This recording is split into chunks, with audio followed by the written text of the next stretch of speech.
I saw Karate Kid and immediately was like, I can kick his butt. I kind of was questioning my life and was faced with the decision of what do I really want to be? And I remember watching a behind the scenes of one of the Tomb Raider movies with Angelina Jolie. I was obsessed with her, by the way. And I saw Angelina Jolie was doing martial arts kicks to a pad to someone that looked like her. And I was like, oh, what's that? Oh, wait, that's a stunt performer. And I remember that clicking in my head, like, oh, that's a job. I have a fear of heights. We put on a climbing harness, went to this 60-foot tower, and we slept on the tower overnight. The tower swayed back and forth in the wind, so I'm up there and I'm freaking out. My all-time favorite to this day stunt opportunity was going to Japan for several weeks, learning a sword fight on a rooftop in Tokyo, overlooking the Tokyo Tower. Hello and welcome to the Career Journey Podcast, No Wrong Choices. I'm Larry Samuels, soon to be joined by Tushar Saxena and Larry Shea. Today's episode features Stuntwoman, actor, writer, and director Heidi Schnappauf. Before we bring her in, please be sure to like, follow, and subscribe to the show wherever you're listening. Let's get started. Now joining No Wrong Choices is Heidi Schnappauf. Heidi has appeared as a stunt performer in countless TV shows and movies, including Blindspot, Mare of Easttown, and both the Teenage Mutant Ninja Turtles and Amazing Spider-Man franchises. She has also acted in films such as Hereafter, which was written and directed by one of our favorite previous guests, Harry Greenberger. Heidi, thank you so much for joining us. Hey, glad to be here. So that was a mouthful that I just went through, but I can put together a list, but nobody knows the list better than you. Was that an accurate description? Heidi, how would you describe what you do and who you are? Oh, geez. I mean, it depends on the day, to be honest, because this list is kind of like never ending. It's funny, though, because I'm usually introduced first as a stunt woman because that's what I've been made to be known for, I suppose. And I feel like that kind of encompasses pretty much everything else that you mentioned, which is kind of interesting now that I can't believe this is the first time I'm actually thinking about it, but the whole stunt woman thing combines a lot of acting, sports, film, all that kind of stuff. So all rolled into one. Heidi, thank you so much for joining us. This is Larry Shea. How did this start? I mean, what was the dream? We always ask, what was the dream? But are you dreaming of being a stunt person, or is it something else that catches your fire as a kid? But it's funny because I now realize my dream has changed so many times. I mean, when I was a kid, I didn't realize what I was doing as a kid was being a stunt performer. Like I would have friends in the neighborhood, and we would, get together, and mainly boys, sometimes like some of the girls, but I like to roughhouse it. I was in karate when I was a kid, and I would get all my friends in the neighborhood together, and we didn't have a camera, but we made up fight scenes in the whole scenario where there's a fight and a shootout, and we have all these fake guns and bow and arrows that we made out of sticks and things. And I would set up a scene as if we were filming it for a film almost. You were directing even as a young kid. This is Tushar speaking there. I was definitely bossy and directing all of the neighborhood boys and doing fight scenes when I was 8 or 9, didn't even realize it. Wrestling. And I remember there's a neighborhood lady who would be like, stop your roughhousing, and I'm going to tell your parents. And I have a guy in a full Nelson. I'm like, it's fine, Nancy, we're fine. As a young kid, there must have been that one movie that turned you on to being, okay, I want to try and do this. I want to get the kids together. I always had that one movie for me, it was always Jaws. It was Jaws or Star Wars. Those were the two flicks that I loved. My friends and I, we would act out scenes from them. What was that one movie then for you? One movie or show for you as a kid, which was okay, we're gonna put this scene on. It's funny because I don't know that there was necessarily one movie that I wanted to reenact, but it was a combination of seeing Karate Kid when I was a kid. That was super influential in both the acting and the martial arts. I saw Karate Kid and immediately was like, I can kick his butt. I could do that. And then there was I think it was called Three Ninjas, a little kid movie. Oh my God, absolutely. I remember that.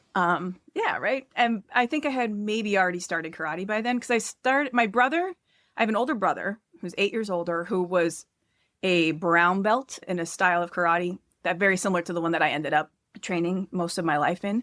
My brother's pretty much the reason why I'm doing what I'm doing, because he taught me how to play basketball. He taught me karate. He kind of got me into all the sports I ended up doing, which kind of led to the athletic side, because doing stunts in general, you're basically a professional athlete. You're paid to use your body and perform all sorts of athletic things, including running, jumping, sometimes even sports related, martial arts, driving, stunt driving. And so, yeah, my brother got me hooked pretty much. And my dad said, all right, you're doing this, we're doing this, and signed me up for karate. And that was, majority of my life was in that dojo at Sakura Martial Arts.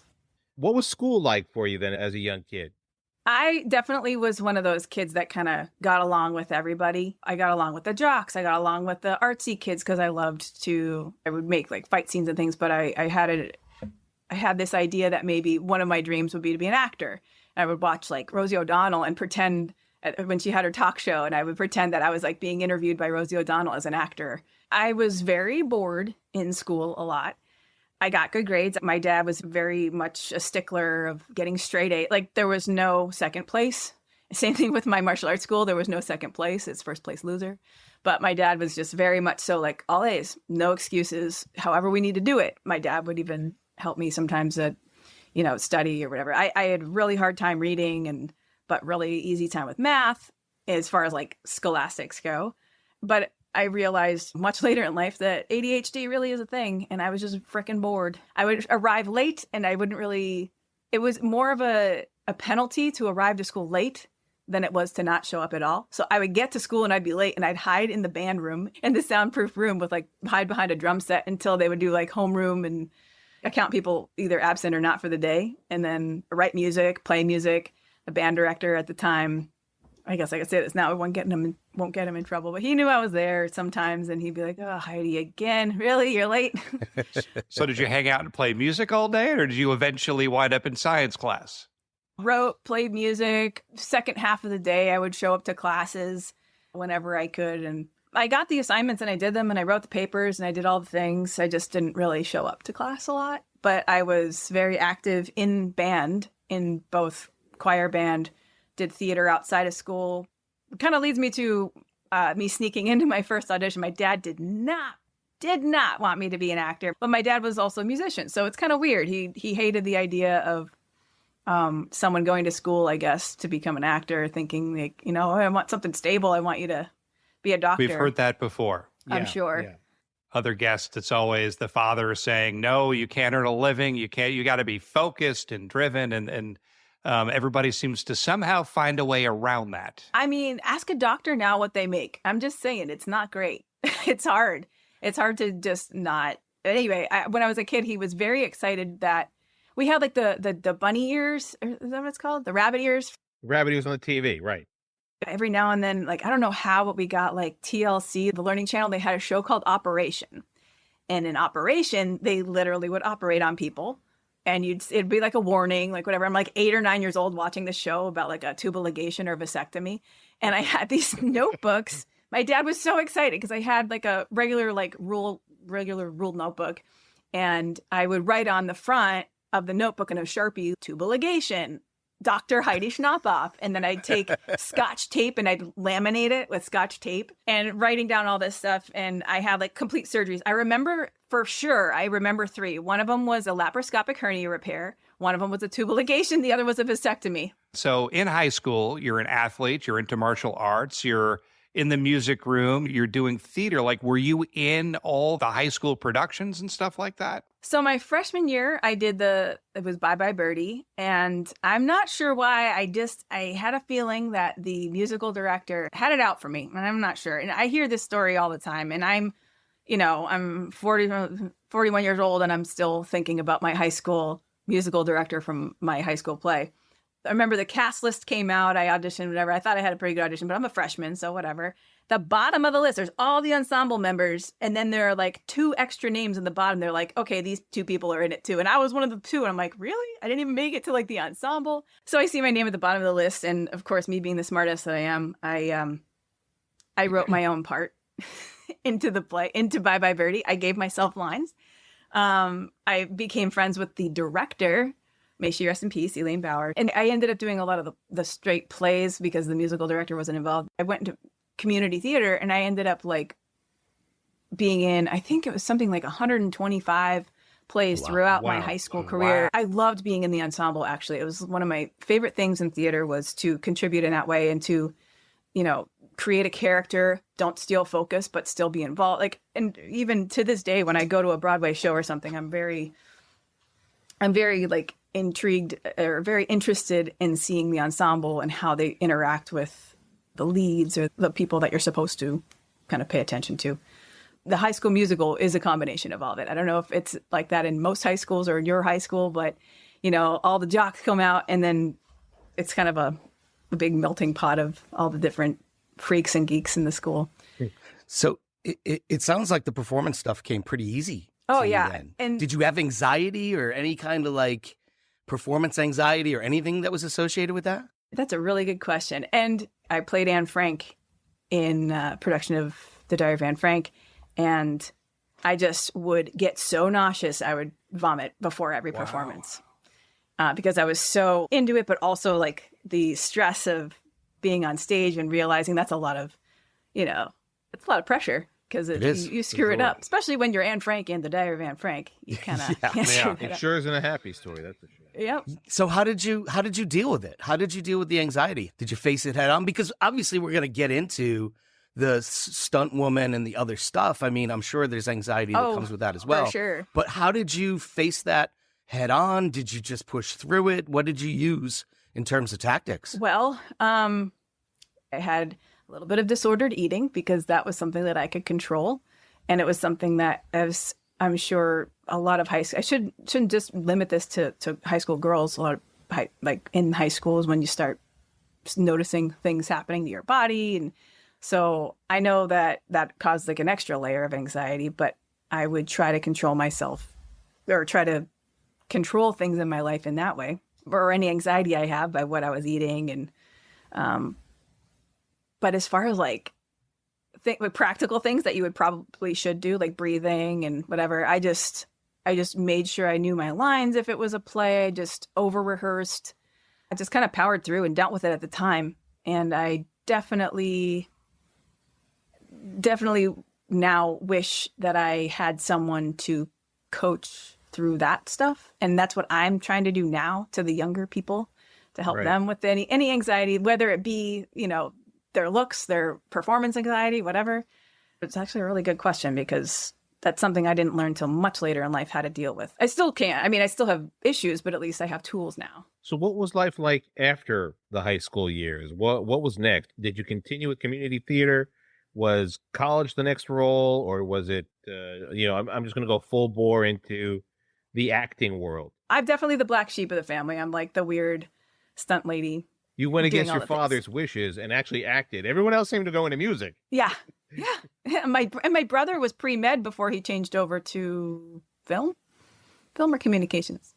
But my dad got my brother to do creative. pre-med. Yeah, we're all in the creative worlds in some way. And my brother I look up to immensely because he's just my brother. Some people are like pretty good at a lot of things. My brother's like a jack of all trade, master of all. He's just so amazing. So you went to NYU, you're in New York, and you're at one of the best acting schools by reputation. Well, first of all, my SAT scores sucked because I'm bad at testing. As I've told you, I don't like going to school. I was terrible at testing. Fine, I knew all the information. I was very slow. Realized later, I had a learning disability. I was dyslexic, which I did know actually. I knew that I was dyslexic, and ADHD and all this stuff.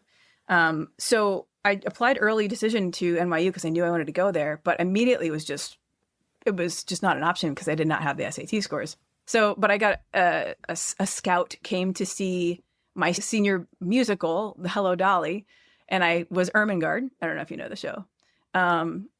And I made a meal of it because I was like, you guys suck. I'm not egotistical in any way, but I knew the talent that was at the high school and it was my senior year and I was barely thrown a bone and I was just kind of pissed. So I was like, you know what? I'm going to dye my hair orange and I'm going to play this part. I didn't, you know what? I say I made a meal of it. I didn't go beyond what that part is pretty annoying. She's supposed to whine all the time, and I really leaned into it. I'll say that much. So somebody came from local college, Wilkes University. So he scouted the show, and they ended up giving me nearly a free ride. And I was like, well, maybe I like this acting teacher. Maybe this is the route to go. And as soon as I was at Wilkes for the first year, I was like, I am a big fish in a small pond here. I need an ocean. I need to see the ocean. So I applied to NYU as a transfer student. Went to NYU, got into Lee Strasberg Theater Institute for film and television, theater, film, and television. And that was my primary studio. And then the liberal arts education as well with NYU. Right. So you're working at NYU, you're learning your chops, you're getting degrees that you don't necessarily need, which, you totally want. Good for something, I'm sure. I got real expensive pieces of paper. But so while I was at NYU, I was also working. I was like one of the poor kids. So I also remember being very hungry a lot. But I did have a couple extra odd jobs while I was still in college. I was babysitting. I eventually worked at a restaurant. I don't know when I slept because I worked really late at night. I worked really early in the morning at a gym. I went to school. I did projects. I did a ton of independent student film projects using both the martial arts stuff. And this is before Stunts, not even realizing what Stunts was or how it would play out in my life in the future. But I would do fight scenes. I would do driving because I grew up in Pennsylvania. So I was, doing donuts and doing stunt driving without realizing it. Was it the New York Film Academy would always post stuff at NYU for the actors to do stuff. So I hopped over there and did some New York Film Academy stuff and both acted and did fight scenes and did whatever. So at this point, you're obviously doing the performance stuff, and that's the focus. So you're starting to slip in some driving stuff, some falling scenes, fighting scenes, and things of that nature. Did you ever think at any moment at this point, I could make a career of just this? Or were you always going to do both at all times? I didn't register that a stunt person or stunt performer, stunt woman was even a job. I was also directing. I was directing a lot of theater, directed a show at the Producers Club in Manhattan. I loved directing. I loved, like I said, I loved bossing around the kids when I was a kid, but I really loved that creative aspect of it. And I brought that into my performance side. I noticed being on the performance side what went into the direction, if that makes any sense. And it also carried over into stunt coordinating down the line. I assume you're a method actor, which for people who don't know is complete immersion into the character for authenticity and things of that. Now, you could probably explain it better than me. I've studied acting, but I did more externals and things like that. So tell people about Lee Strasberg. What was that experience like? So actually, I went to the Lee Strasberg Institute as part of my, it was associated with NYU as the conservatory. So the conservatory program at NYU Tisch School of the Arts, the acting program had, when I was there, it was Stella Adler's studio, Lee Strasberg. At the time, it was Cap 21, which was the musical theater, Playwrights Horizon, which is actually where I kind of wanted to go because I wanted to do more directing, but was able to do more performing and acting and directing and musical theater and kind of dip my toes in a bunch of things. And film, that was a really big draw to go into Strasberg.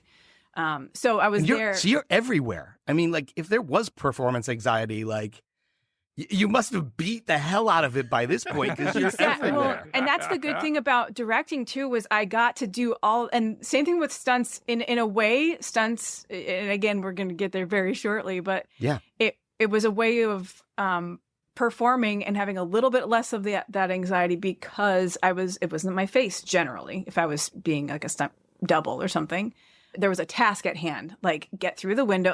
My brain, my ADHD brain was doing 25 things at once, which was amazing. By the way, being a stunt performer is probably one of the best things for someone who has ADHD. Stunt performer, it is great if they have ADHD because you can think that's what's happening all the time. Currently, I didn't take my Adderall today, so I'm thinking about 50 things at once right now. But you got to go through the window. You have to have your hand protecting your face with the gun. Your feet have to know what to do. You have to remember how high that ceiling is. You have to know where your mat is on the other side. You've crashed through this glass. You have to make sure that when you land, you don't hit somebody else because they're over there. There's a camera over there. You have to hide your face when you go. So it's all these things you have to think about at once. So it that in and of itself kind of alleviates some of the anxiety, even though it sounds super stressful to the normal human. To me, giving me anxiety just hearing this. And I realize now that I'm saying it out loud, I'm like, oh, this does sound pretty complicated. And Oh my God. but it gives a space for all that anxiety to spread out. Makes sense. So what was the first real gig that you had then? I mean, obviously you've done your time in school. It sounds to me like, not only were you a director, but it sounds like you did some stunt coordinating as well. Yeah, eventually. Yeah. And I didn't even realize I was stunt coordinating in college, but that's a whole other thing. So what was the first real gig? So the first real gig, so I was training to be an actor, right? So I think the first, Third Watch. It was like an under 5 on that. And it was like a battered girlfriend. They still have that under 5, right? Just so people know, that's under 5 lines. Yeah, that's not a thing anymore. Type work. It's not a thing anymore? Not really. No, not with SAG. Okay. I mean, Does that mean they don't have to pay you because it's less than 5 it's a lines? certain rate. It's a tier. It's like It's a tier of. Yeah, that's a good way to say it. Yeah. I thought everyone gets their start essentially with the under 5. Like, I mean, look, was it Law and Order? I mean, famous for that. Actually, Everyone's Law and been in Order. show. That is one of the biggest like under 5 shows because it's usually like someone's like they're over there, but they talk, so they have to get a contract. Right. Or not my mom. Yeah. Or something, whatever. Easy to remember your lines, at least. These pretzels are making me thirsty. Nice. That was a great line. Nice. So, Exactly. but first, I would consider like my first real gig, the one that I got residuals for, Paranormal Activity 2. So you go to Tisch, you're doing all this work, you're working with these legendary coaches, and then you start to audition. And were you auditioning for acting roles? Yes. Were you, like, So- how did this whole stunt thing happen? So I did a bunch of theater still. I was doing some regional theater. And I even did like a couple community things like in between. Like I'd jump back to Pennsylvania for like a month and I would do a community theater show. I did I Love You, You're Perfect Now Change was a musical.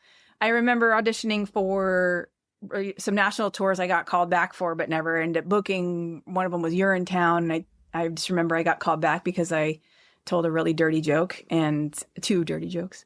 And another show called East Meets West that I started to actually become one of the developers for this Broadway show. And then it got shut down for whatever reason, probably money. But it was like a martial arts musical. It was like right up my alley. But these things just kept getting shut down. And I just never really fit into very cleanly a musical theater box. I decided very early on into going to NYU that I was not meant to be a Broadway ensemble dancer.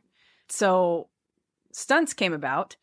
I was doing Anne Frank and playing Anne Frank when I was 20, early 20s. And she's, 13 in the play. But I looked very young. I think I look pretty young still. Besides the gray. Still do, absolutely. I don't look like I'm in my 40s. So doing Anne Frank, I had like a life-changing thing happen to me where I kind of was questioning my life and was faced with the decision of what do I really want to be? And I remember watching a behind the scenes of, and this is a pivotal moment, behind the scenes of one of the Tomb Raider movies with Angelina Jolie. I was obsessed with her, by the way. And I saw in the behind the scenes, Angelina Jolie was doing martial arts kicks to a pad to someone that like looked like her. And I was like, oh, what's that? Oh, wait, that's a stunt performer. And I remember that clicking in my head, like, oh, that's a job. It involves acting. It involves being physical. It also involves not being the star, which is, I never really wanted to be the star, even though like I said, I pictured myself like being interviewed for being an actor, but the reality of it stressed me the frig out. I don't know, it just seemed kind of perfect. And I immediately was like, how do you become a stunt performer? What is a stunt double? Blah, blah, blah. I found a stunt school of just like this dirty backwoods Florida kind of grove. I don't want to say gross. It was just like dirty and raw. And I was like, that's cool. I want to learn how to jump off this thing and do fights. I want to fall. I want to learn all like the basics. And like, it looked like a pretty comprehensive, although it was kind of like quick and dirty, it was like very comprehensive. It looked really safe for all intents and purposes, but it was Kahana's stunt school. And I found that one, and I found another one that was in Seattle, but This one was cheaper. And And closer. in closer, Florida, is an Yeah. easier drive it in a day or two kind of thing. I basically sold everything that I could. I eventually did. I sold everything. I bought this little like Toyota Matrix so that I could drive down there, and got to stunt school. And my teacher at he actually just recently passed away, Kim Kahana, in his 90s. But he said, you have to pick something. You can't just be doing everything all at once. He said, eventually you can get to it all, but you're never going to truly succeed at something if you can't water all the plants at once. You got to really, to make it grow, you have to really tend to your garden. That was definitely a pivotal moment. I was like, all right, I'm going to commit myself to this. I'm going to do it. And I just put all my energy and focus into stunts. And sure enough, he was absolutely right. I honed in on my skills. I started watching movies and writing down the names of all the stunt performers that would come in the credits, and I'd look them up. I'd send letters. I sent close to like 500, I think, Wow. all said and done, like letters and emails and to directors and coordinators and stunt performers, like a long list of stunt performers, and like 4 or 5 wrote me back. Of the 4 or 5, I was like, what do I do? So they, after going back and forth, and I'm still, those 5 people or 4 or 5 people that I reached out to, I can think of 4 off the top of my head, but I'm pretty sure there might have been another one. Anyway, I know who all of them are. I'm still in contact with them or friends with them. One of them has actually become a really close friend. And then that web of people, they know somebody and they show you this person, that person, that person. So it started at 5, and then 10, then 50, and then start to when you're committed to something and when you show up, people see that. And as long as you're not an idiot and you just show up and you have at least, you have to have like a modicum of skills are implied at this point.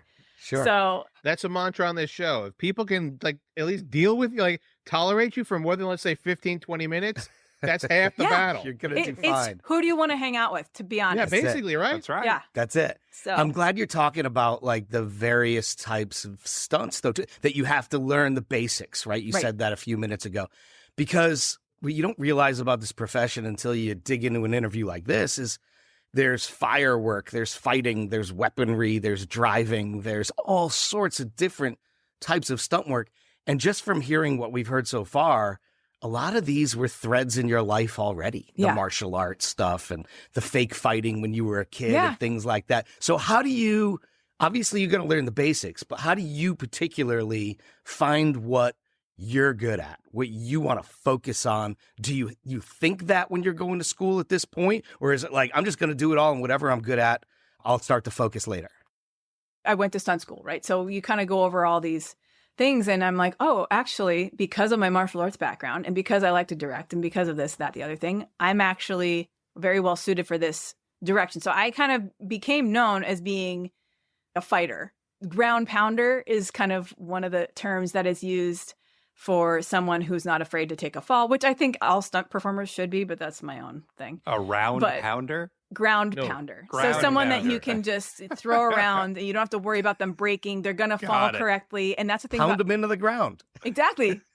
Except I'm the thing that's getting pounded. I'm pounding the ground with my body. So from the time I was, I think I started karate in classes when I was 7. So 6 or 7, I'm already in karate classes. By the time I'm 12, I'm teaching adult classes, teen classes, all that kind of stuff, getting thrown around. So my body, I've been thrown around from the time I was a kid until, into my 20s.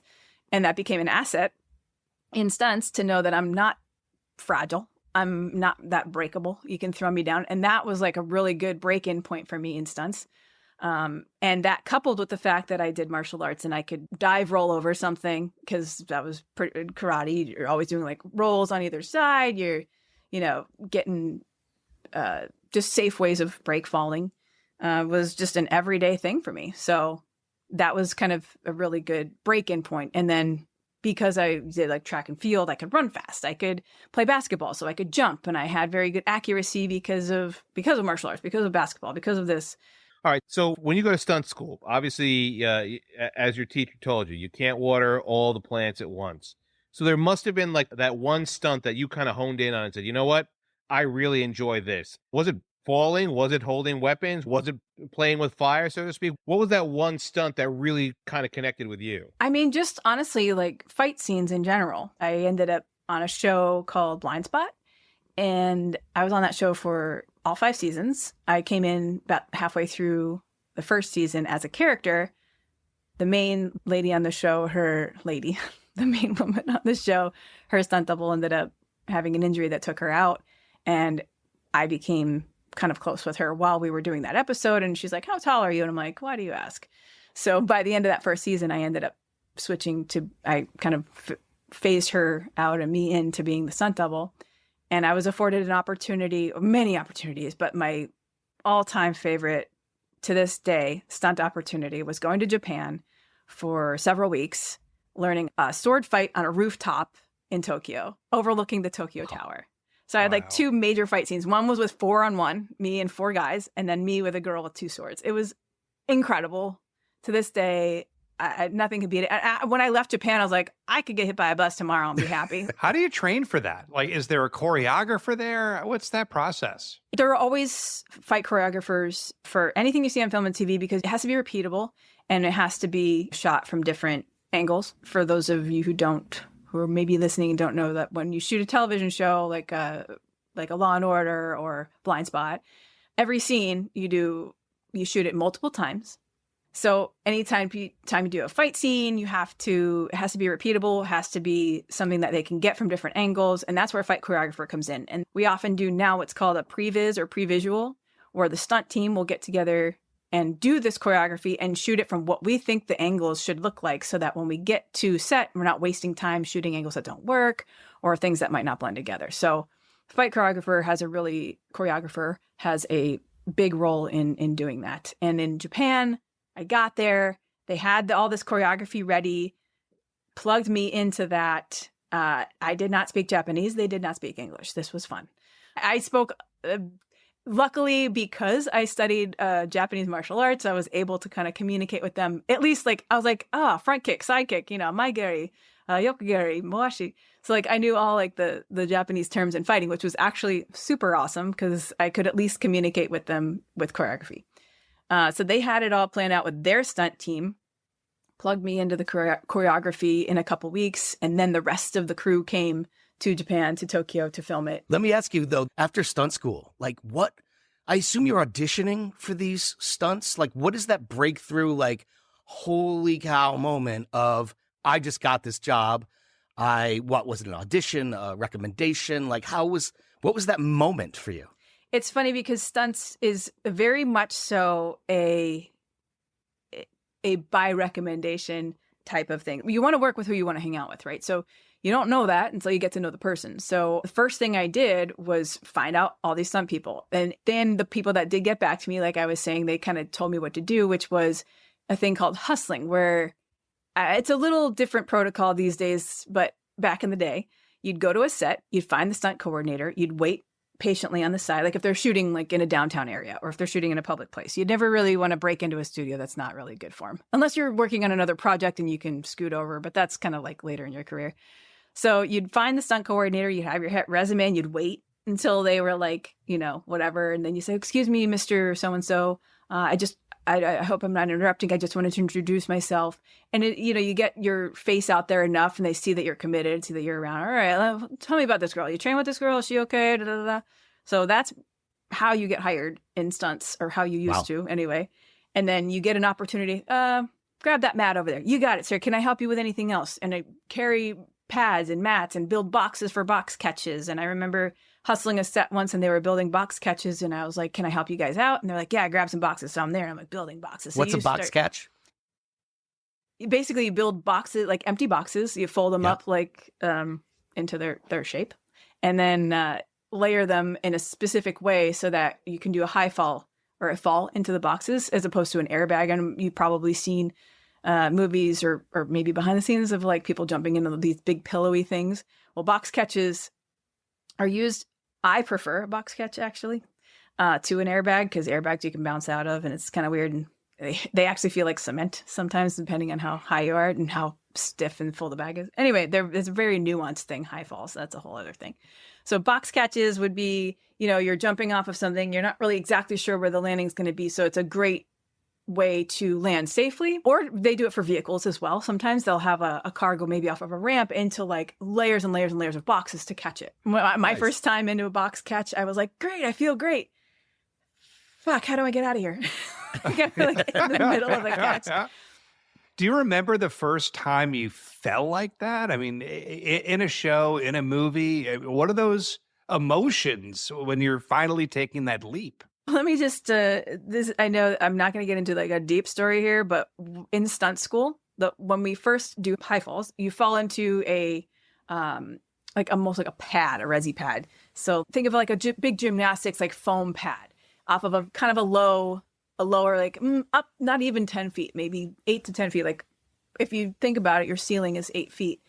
Jumping up doesn't feel like it's too high. Putting your feet on something 8 feet high and looking down is actually kind of terrifying if you're not used to the height, I guess, or even just like looking over a balcony over a second story, that's only 10 feet. But when you're standing up there, you're like, ooh, I don't want to fall. You know, you get a lot of people anyway. I have a fear of heights. I didn't realize until I went to stunt school. And standing at the 10-foot mark, I was like, all right, I'll get over this. And I did. And I went to the pad and I just kind of like talked myself into it, get up to the 20 feet. They had a small airbag. Airbag has a running fan through it. Think of like a bouncy house kind of situation with a fan that runs in, except this has flaps on the side. So it absorbs when you hit the bag. Otherwise you'd bounce out, or you'd like a bouncy house, you'd bounce out. So these flaps open up and you have to know like, okay, I'm going from this height. I'm this much weight. I want the flaps to be open a little bit more. So you open more tabs, the whole thing. So I realized I was terrified, and you learn how to fall on the bag certain ways. There's a thing called a suicide, which is strangely enough, like the safest, the easiest one to teach people. They call it a suicide. Header is head first. We always land the same way. Always land on your back, whether it's that or face off is where you start to go in face first, and then you turn your body and you end up landing on your back last minute. So you learn all this kind of stuff like on a trampoline. So you know how your body moves in the air. So then we learned to do it into an airbag or into a box. So you're talking about my first time doing it was at stunt school, thankfully. One of the instructors I was talking to, I'm like, dude, like I can't. I climbed up to the 3rd story on the day that one of the first days we were doing high falls, and I was like, can't do it. Can't do it. I know I'll be fine, but I just can't do it. So what he did was we put on a climbing harness, went to this 60-foot tower, and we slept on the tower overnight. Oh my God. Harnessed up. Wow. And there was about, I want to say maybe 6 by 6 foot. The top of it was very small. And there were 2 of us up there. Tied off. Like I was very, very safe. But the tower swayed back and forth. Oh my God. In the wind. No, thank you. So I'm up there and I'm freaking out.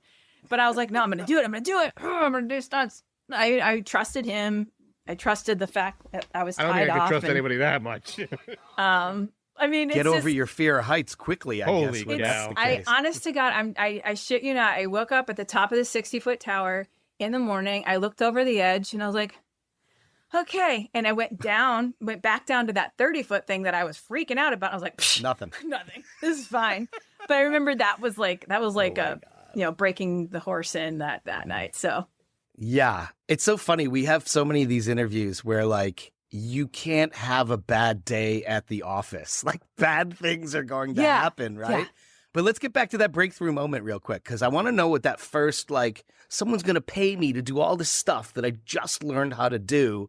What was that moment? What was that thing? Well, aside from Paranormal Activity 2, like I said, was the first kind of major movie residual stuff. Like it was just there's some tackling, there's some like basic kind of movement things and fight things, but I'm trying to think of like what the first high fall I did. I did a bunch of high falls. I did one on Jessica Jones. Okay. Now these are just phone calls that are happening to you. You go, you introduce yourself, you put your face in front of them, you hand the resume, and then what? A random phone call? So then it goes to those like carrying the mats and building the boxes, and sure. You get a shot. And I think one of the first shots on television that I got was on a show where the character was barbed wired to a ceiling face down, and she was dead and hanging out up there in a harness. Like you don't realize like how hard that is because all the blood's rushing to the front side of your body. You can't have an actor do that. I mean, you could, but it would be very, very difficult. They wouldn't like it. They wouldn't like it. No. So it was like a little bit of acting. And exactly. So, just being in a harness for that long, that was probably one of my first stunts and one of my first big major things. And then you're trying to break through moments. And it's funny because I feel like I was just sort of cracking the surface little by little and just chipping away until I was given that shot, you got to earn it, So I started off small. Actually, I remember hustling a set once and the coordinator was like, "You ever been in a harness?" And I was like, totally lying. Yeah, totally. He's like, "You afraid to be upside down?" I was like, "Nope." He's like, "All right, the stand-in, we were going to put the stand-in in a harness, but she's scared. So we'll put you in a harness. We're going to hang you upside down in this car so they can set up this next shot." And he was testing me, totally testing me. I was just hustling. I wasn't working. There was no reason that the production should have allowed someone who was not working to be in a harness in a car upside down while they set up a shot. But I remember that was a test for me. And there were pieces of glass, like tempered glass, which is great to break through because it breaks into a million pieces. So you don't get like shards of glass doing glass work. I don't know if you know that. But also they had a lot of fake glass around, but there were still some pieces of tempered glass from this windshield that broke. And I remember climbing into the car. And as I climbed in, a piece of glass sliced my hand up. I started bleeding. Oh, wow.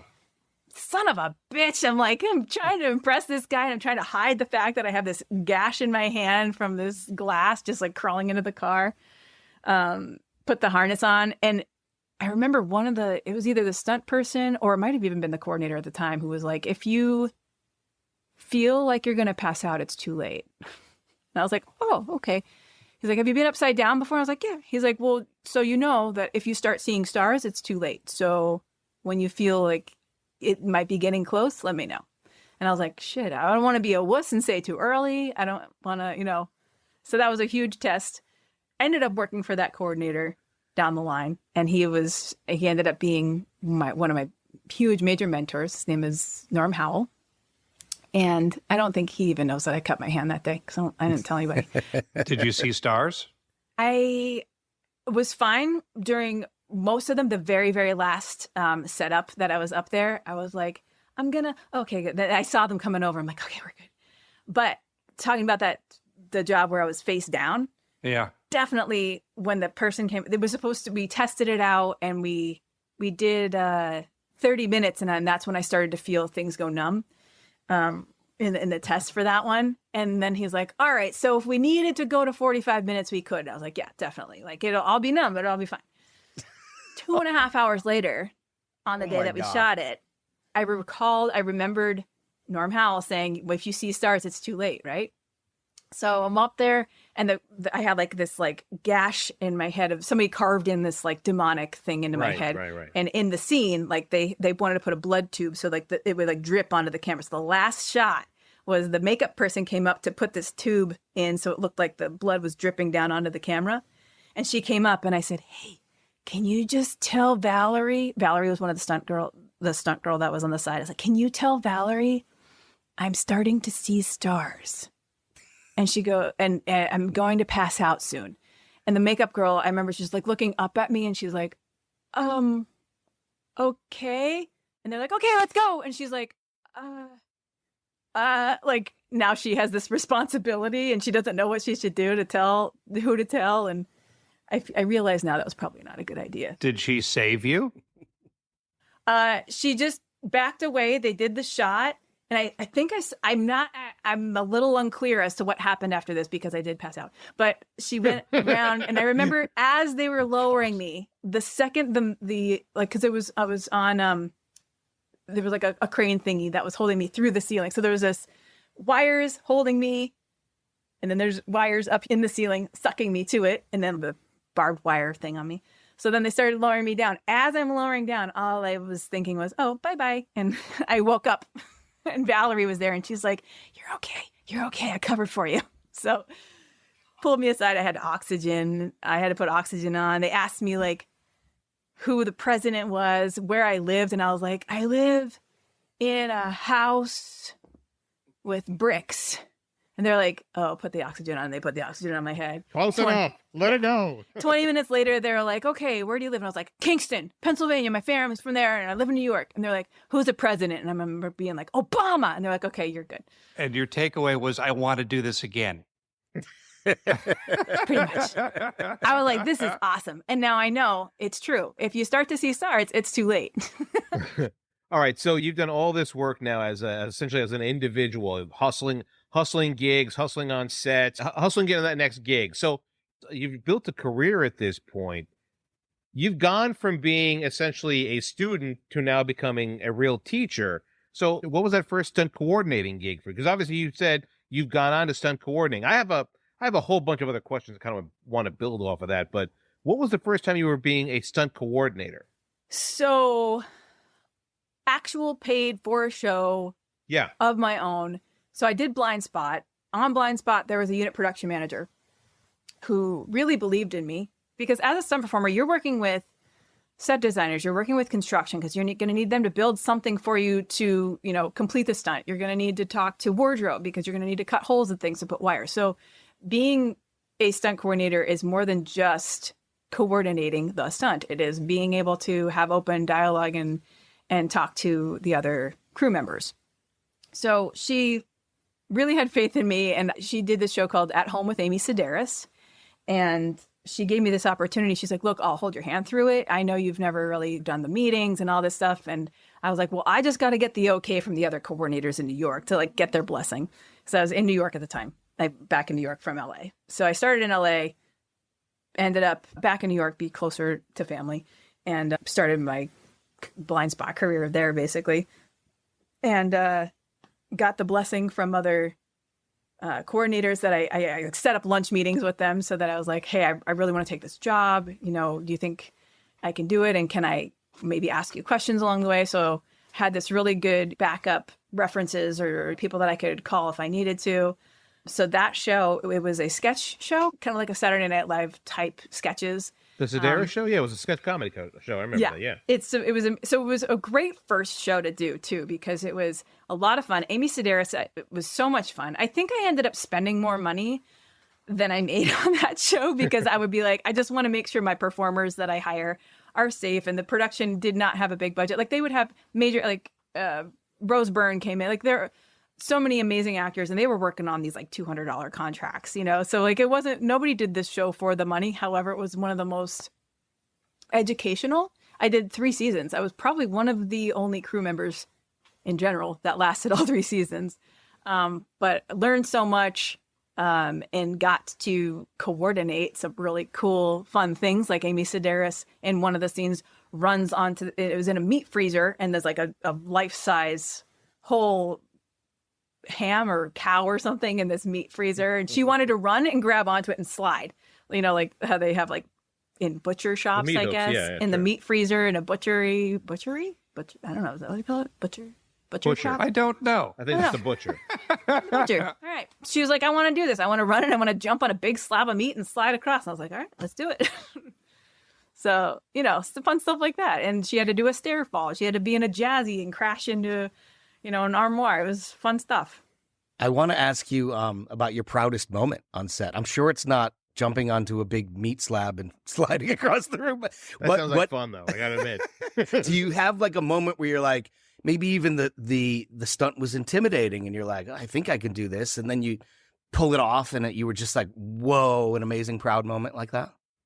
I feel like favorite moment. Anytime, honestly, in Japan, just getting through that was that's right. Yep. So I was very proud of myself for just surviving it. No, I was actually so gifted. I was so lucky and so grateful, and so it was such a gift, is what I'm trying to say, to have had the people that I had in every step of the way. Now I'm talking about any stunt I've ever done. You're never alone. You're always relying on other people.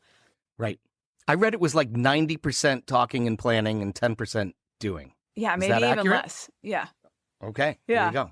And people think, oh, it's such a cool job. I'm like, yeah, the 3% you see is the cool stuff. But that other 97% is the training, is the setup, is the this, is the talking, is the the other Safety, people, right. like the people that build the boxes, you know, and Yeah. I'm there the day that I'm doing a high fall, I'm building boxes too until I have to go prep or do whatever I'm doing.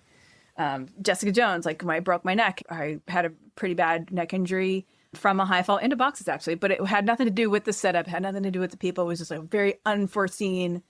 But that is actually one of my most proud moments because I rehearsed, knowing the stunt, went to my friend's house. We blew up the airbag. I kind of got a rough estimate about how high I was going to be because the stunt was jumping over a balcony into the bank, and I knew I had to do a face-off. So it had to look like she was going to land on her feet, but then the last second I turned over and landed on my back into boxes. So I practiced this on my friend's rooftop enough so that I felt super confident when I got there. And when we get there, they're like, oh, you have to jump on this bench and then a banister that's like the size of half of the width of your foot, and then do the high fall over the thing. Wow. But because I had been super diligent in practicing, I was super confident in the stunt itself. So like adding on those 2 extra elements were fine. It wasn't like I was showing up and I had to do the jump and the leap and the this and then figure out where I'm going to go. And, you know, I already had that stuff planned out and as best as I could. People think that sometimes they're like, oh, you know, you're really over preparing. I'm like, that is kind of what is over preparing when it's Not for a your job life. like this. Exactly. Well, when you're talking about not trying to break your neck, yeah, over prepare. Yep. So when I landed, it was just an unforeseen stiffener in the boxes. Like the upright of the box had a thing in it that nobody knew was there, and it caught my shoulder blades. And I was going at such a high height that when I hit it, it slid from my shoulder blades and got stuck on my neck. And this is where that martial arts background comes into play too, where every time you fall as a martial artist, you tend to go slightly to the side because you don't want to. If your chin were to go straight to your chest, in theory, you could snap your spinal cord. But if you're off to the side, at least you have a chance. Chance or shot? I said shot. That's weird. A shot, chance. Let's go with shot. That sort of fits the theme, I think, for today. Can you tell us what your scariest moment was? I don't know what that would be because I feel like they're all kind of scary in their own way. And also, I don't think I would do something if I was truly, genuinely scared. However, I actually know. I'm terrified of drowning. I drowned when I was 12, and I got to get like resuscitated from a lake because it was dark and I couldn't see. I dove really deep in the lake and I couldn't figure out which way was up. And I finally like let a bubble go and I figured out. But by the time I got to the top, I had inhaled water and there was like a fish head with a scale like you see in the, cartoons. Oh my goodness. Terrifying. After that, I used to be like a water bug. I used to be in the water all the time. But I had to get drowned. I had to get drowned on Blindspot. And the guy had to shove my head into water. It was terrifying. And every night, but leading up to that stunt, I actually started off by putting my face just in a bowl of water in my sink. I filled it with water and put my face in, and then I went in the bathtub and did it, and I held my breath, and then I tried to get myself to breathe a little bit of water to see what it felt like, so that I did like everything I could possibly do to alleviate what like the initial shock on set. Like when I trained martial arts, they train you getting choked so that you know what it feels like and you get over that initial your central nervous system like freaking out, your parasympathetic nervous system like freaking out. So I did that like for the weeks leading up to it, and I still had a little bit of a panic moment on set, and it was just terrifying. But I thank the Lord I did the prep work for that, because I would have that and getting buried alive. Actually, I had to be put in a box in the ground. It's called being human, Heidi. My God. Well, So let's see. I trained by waterboarding myself. I did. I trained myself. Oh my God. Actually, waterboarding was one of the things. And Jamie was like, I got this. I'm like, are you sure? Because they put the towel over her Yeah, the face. And put towel over water. you, right. And she was like, I literally drowned. I'm like, yes, because that's what happens when you put a wet towel over your face and pour water on you. You drown. That's the whole thing. Yeah. Can we go back to buried alive for a second? Yeah. So What happened there? In the storyline, they put her in a coffin in a wooden Which show coffin. is this, or which This is movie the is blind it? spot. Okay. Right, Blind spot. And I knew it was coming. And so I prepped myself for that too, like mentally. I used to have afraid of heights and claustrophobic. So bunk beds were like out for me when I was a kid. And I just remember being like, okay, I need to like breathe. And I went through this whole like breathing thing. I knew I was going to be in a box. So it was like a pine box. I had to lay in the box, and I knew that he was going to close the box and throw dirt on me 6 feet in the ground. And that was like a real thing that was happening. Oh my God. And they had the medic there, and they had everybody, and they had everyone ready to like, and then of course I rabbit holed and like went on the internet and Buried Alive and how long do you have in a box and like how Another day at the goes. office. And so like having like a code word if I was really freaking out or, that was helpful. But also like, well, what if I pass out and I can't say the code word and I die? And then I was like, well, they're not going to let me be in there that long. So worst case scenario, I pass out. Yeah, easy for you to say. How long were you down there? It was seriously not that long, but it was terrifying for everyone else to watch. And it was also the lead up to it. I had finally come to peace with it, like come to terms with it myself throughout the day. But leading up to it, everyone's like, oh, are you freaking out about getting buried alive and all this stuff that could go wrong? And I'm like, you're not helping. Yeah, I am now. Thanks for making me aware of that. Why does somebody have to be in the box at all? Because they're shooting inside the box? And then they did a whole other thing where we did like on the stages, we created like stuff inside the box, but they needed to see her body go in. Right. They thought this would be a really good shot of her, no cutaways, of her getting in the box shedding, the dirt going on right. top. Oh my God. It did look really terrifying because you're like, there's a person in that box. Yeah, someone's in the box. Yeah. You. Did you ever see the movie Buried with Ryan Reynolds? No. Oh my God. I'm probably glad I didn't see it. Watch this movie. It freaks you out, man. That's such a great story, though. Wow.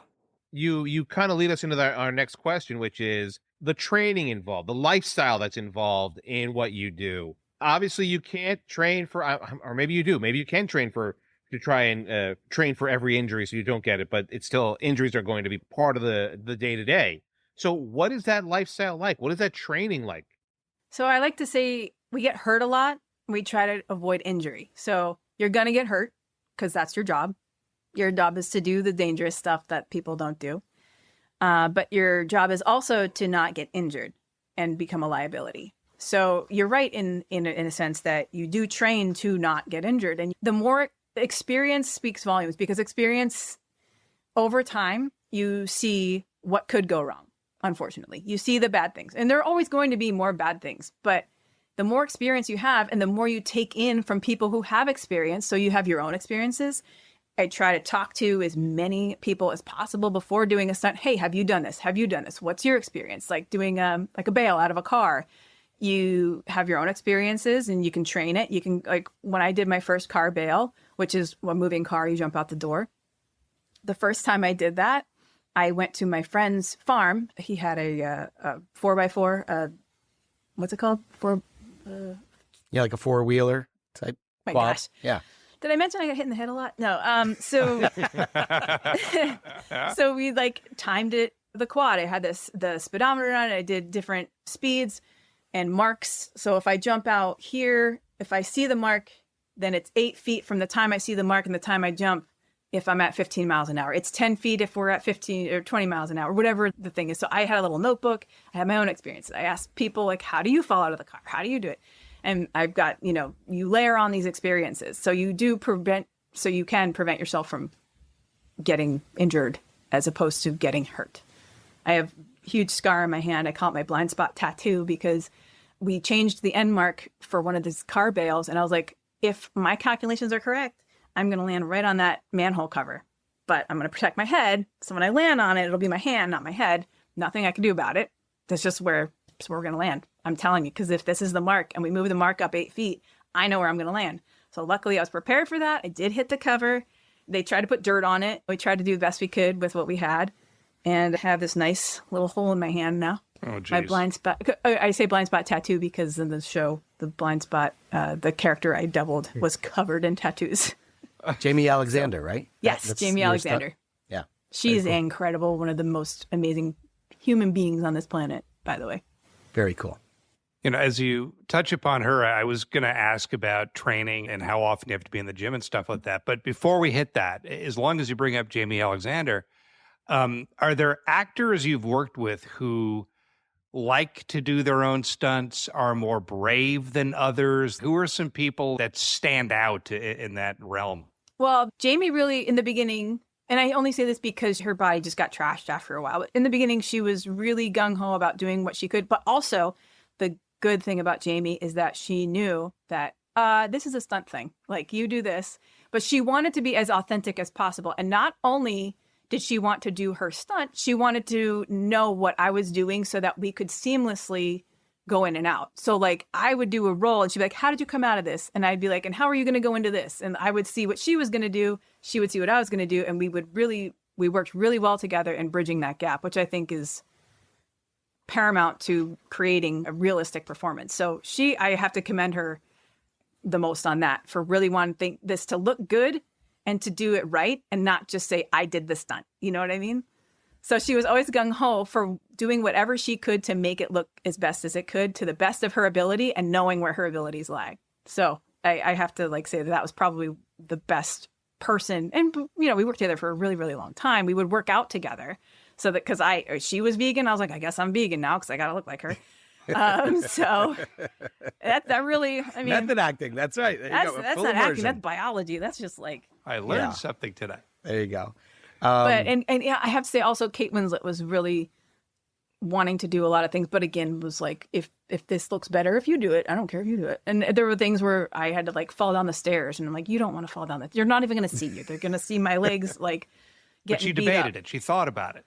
I don't think she even thought about it. I think she was like, yeah, go ahead.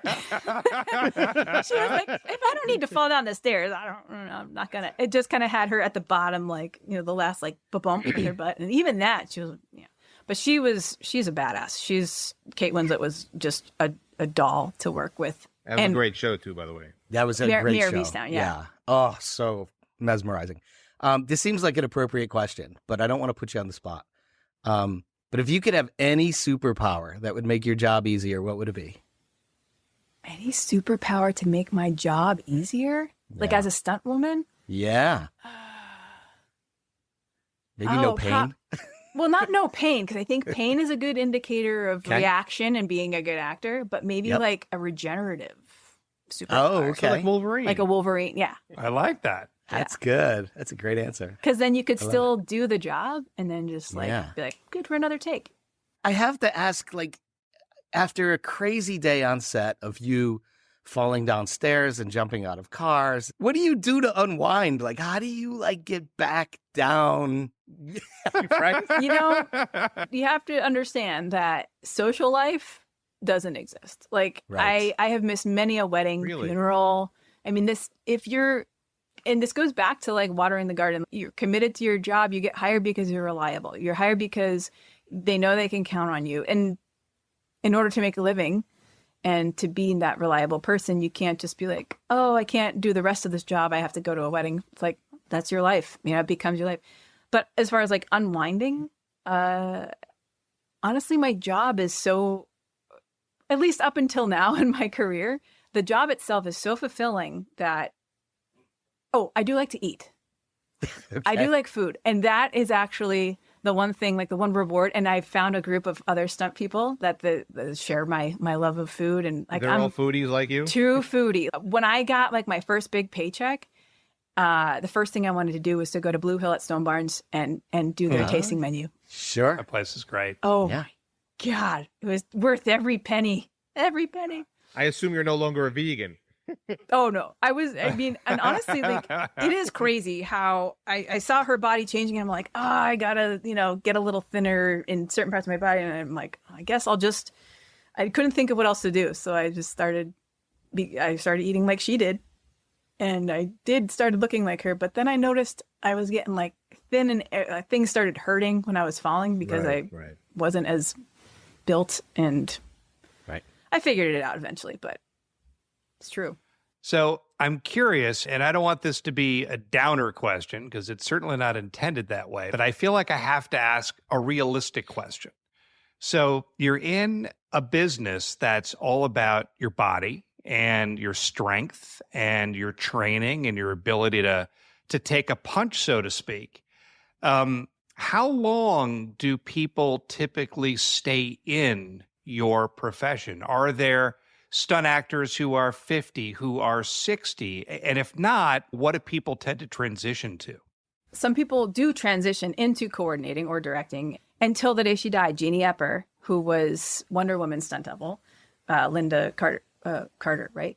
Yep. Yeah, Linda Carter. Okay, Yes. well, Yep. I'm again hitting the head. Linda Carter's stunt double worked until like the day she died. I was in Amazing Spider-Man 2 with her when she was in, I want to say, her 70s. Oh, wow. But like, you know, you're not going to be doing full-on car hits when you're 70, but like you get hit in the face and fall down. And you were saying earlier about like all the different stunts, like the fire, the fighting, the driving.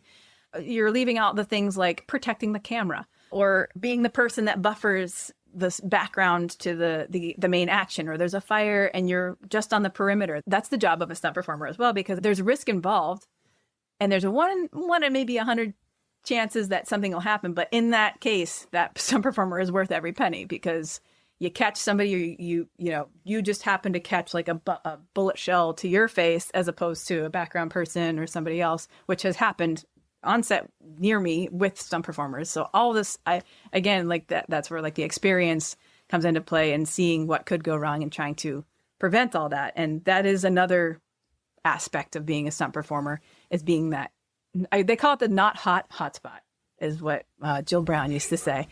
So yeah, it doesn't seem like much, but it could be your saving grace in the scene. All right. What Sam asked was actually a really good question, which was, the idea of the shelf life.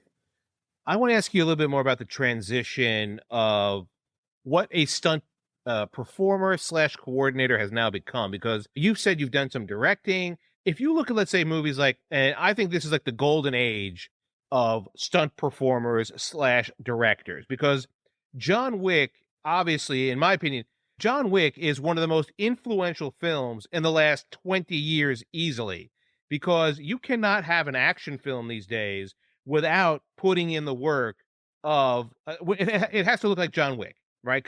And that was essentially a stunt coordinator who then moved to the next evolution of his career, which was a director. Right. And second unit up to actually being, to the guy. It takes that realism to a whole new level. Obviously, Keanu Reeves is one of these guys who's all about trying to do his own stunts.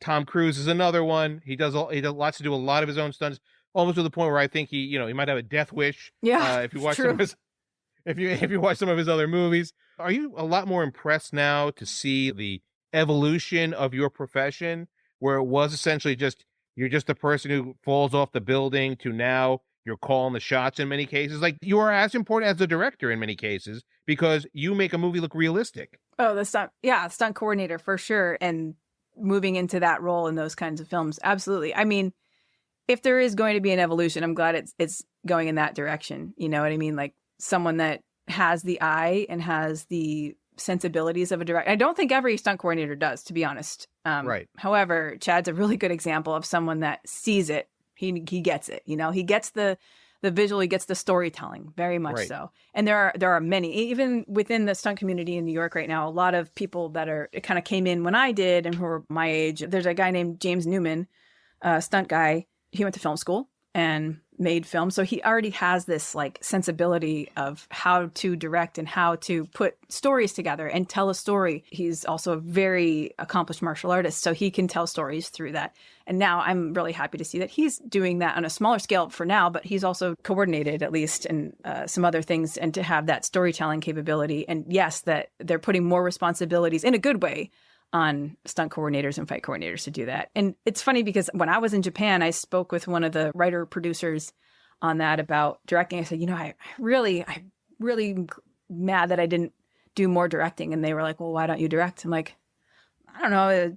I'm too old. I'm too young. I'm too not experienced. He's like, you have just as much experience as most of the directors that come in on this show, Totally. if not more. Totally. Absolutely. And I just was, a little head scratcher. And before the end of that, before I even left Tokyo, I was like, I'm going to do it. I'm going to direct the movie and then just do something. And I thought, I'll find a short movie and direct it, which turned into, I'm going to write a feature and direct and produce it. So Wow. that happened. And So then what was your feature? I had a co-writer with me. My feature was called F Word. It was not a stunty movie whatsoever. There was one stunt in the movie, but I'm very much so I love Bridesmaids. I love those those kind of movies. I'm very much so into comedy and also into storytelling. And I had a friend at the time that He was a straight dude that did like Rocky Horror, and he would dress up for fun, and people would be like, "Oh, you're gay." This, I'm like, it's so funny how just looking at someone, they'd call him the F word. And throughout just talking about it with him, I'm like, "Do you want to write this movie with me? Because I can't seem," or I was supposed to be a short, and we started brainstorming. I'm like, this is too much to be a short. Ended up turning into a feature. I didn't go to school for screenwriting whatsoever. So of course I like went to master class and did Aaron Sorkin's screenwriting class. I got Save the Cat. I got all the books that you're supposed to get to screenwrite. So one summer I just like read everything about screenwriting, did practice runs with like little stories. And then as I went through it, one of the same guy that was like, "You can direct." He was a writer, and he was like, "If you, I will script doctor your script," which is, for those of you who don't know, people get hired to specifically do that, to look at scripts and make sure that it makes sense, to say that your points in your story happen when they're supposed to happen. You have your villain, you have your antagonist, you have all the people that you need to have. Make sure it happens on the pages that it should happen on, just whatever. And he did that for me, and voila. I'm saying it like it was easy. It was one of the most difficult things. One of the most difficult things I've ever done in my life, and one of the most rewarding things, and one of the thing that made me realize it was a passion beyond compare, because I would go days without sleeping and have boundless energy. Like storytelling in its pure form and having that creative freedom. Where could people find this? It is currently in my computer because I have to pay for some rights before I can Got it. get it If out we there. want to see, we got to come over. You got to come coming over. soon. No, but it will be. We are definitely planning on distributing it for sure. It's in the works for actually, because of one of the songs, I'm actually going to be recording my own voice singing this song and then paying for the rights for that. And you'll see what it is if Cool. you check it out when it comes out. But it will come out. So I will say F word, written and directed by Heidi Germaine Schnappauf. Very cool. You're so built for this. We could just see in this conversation, you light up when you talk about your work. I just have to ask you one more before we get to some advice. What's something, and you've told us so much, you've shared so much already, but what's something that we would be surprised to know about being a stunt woman? Just your life in general, like what your day-to-day is like and those types of things. Or just something that your inner circle knows and the rest of the world does not. Well, wouldn't that defeat the purpose of us knowing and you not? No. We're trying to get that out of you. Maybe there's nothing. Maybe the answer is it is what it is. Well, here's the thing. There's that famous quote of Fred Astaire and what's her face? Ginger Rogers. I had Rogers in my head. I'm like, Judy, where she's like, we do everything men do, but we do it backwards and in heels. So that is, being a stunt woman is, and even to this day, I was going to say sometimes not so much, but no, we do everything the guys do, but in a nightie and without pads. There are dudes that have done like naked stunts. I'm not going to, take that away from them. But in general, women's wardrobe just happens to be not as covering, much more revealing, Yeah. I've done many very difficult, hard-hitting stunts in very little clothing. Just hits a little harder, literally. Larry, that was a great question. Well done. We did get there. So, Heidi, at the end of the show, we always like to ask our guests to sort of lay out a roadmap for somebody coming up behind them. So, if there is a younger person who wants to break into the business, become a stunt person, a stunt woman, what advice do you have for them? Advice I would have for someone who truly wants to be a stunt performer is to be specific, to commit to it, and to find who you look up to. Like, find the genre, find the things that you like, find the people that do what you want to do. If you want to get into stunts in general, I would definitely say to find somewhere to learn some martial arts, whether or not you want to be a fighter. Because again, like I was saying, that you're going to fall, you want to know how to fall right. Be humble. And I think this is kind of like general life stuff. The same goes for stunts as it would for anything else. Always ask people's names. Write them down. These simple little things, like if you truly want to do it. Also, my number one thing I tell any young person, whether they want to be a stunt person or not, Have your dreams and follow them, and don't be afraid to let them change. Don't be afraid to say, oh, I always wanted to be a stunt driver or something. And like you see people doing fighting, you're like, well, I'll never do that. No, you're allowed to change your mind. What I would advise against is changing it too quickly and to give up on something. But allowing that to shift, you find something new in the thing that you're doing, follow it. Don't be afraid. Don't be afraid to allow your dreams to change. How much of it is don't be a can't? If you think you can or you think you can't, you're right. Right. There you That's go. right. There you go. That's what I've always said. Somebody who says, I can't do that. I agree. Yep. Absolutely. You've already made up your mind. That's great. Well, Heidi, this has been incredible. Thank you for all of this time. And before we say our final goodbye, if people want to learn more about you, what are you working on? Where can they find you? Is there a website that people can go to? How do people learn more about Heidi? Yeah. Well, I have, if you want to know about the direction I'm going in, I'm on Instagram at The Other Heidi. If you want to check out some of my stunt stuff, I'm at Stunt Girl Heidi on Instagram as well. And I have a website, theotherheidi.com. Which I have been to, and I found it very, very interesting. I got to repair some links on there, but at least, it's a good, it's a good I found jumping it very thing. helpful. Yeah. So Heidi Schnappauf, did I say it correctly? Yeah. Mm-hmm. Excellent. Thank you so much for joining us. Thank you for having me. This was fun. So that was Heidi Germaine Schnappauf. Just an incredible conversation about being, literally a fearless self-starter. Larry Shea, what are your takeaways? Yeah, she's so courageous. That's what I take away is she's brave, she's truly brave and passionate about what she does. We talk about it all the time that some people are just built for what they become in this world.